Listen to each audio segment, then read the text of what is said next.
Assalamualaikum küçük dostlar. Bugün sizler bilen şiir okuyunuz. Şiir okuşuna başlayın. Ak bulut akarıp gitti. Kök bulut tökürüp gitti.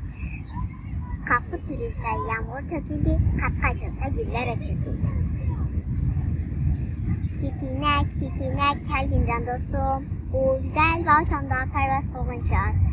Su koyup güllerge aynı taydayım. Sen konrayım güllerge olsun bal avad. Noruz geldi çepişip. Çıktı kökler yer dişip.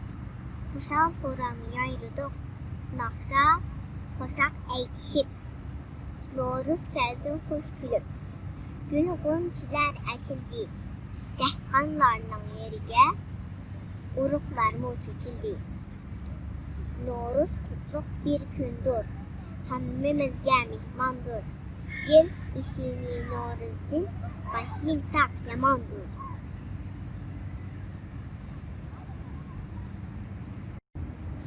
Hasan Hüseyin çıktı. Kızılköy kişi. Sarı kara aksası küncülük esir. Çaktı kün yorup yağmur tohtuğan çağda. Bir ucu durup bağda, bir ucu tağda. Uçak naydu yedderem. Şekli yaysıman. Ranglar yağılap artıkan kız. Bok kaldı asman. Hatta koşmayım. Dügülep geldi düşembe. Sekrep geldi seyşembe. Çamdap geldi çarşembe. Paylap geldi perşembe. Ulu ucuna şekerşembe. En ahırda yekşembe. Kanalıma abone olursanız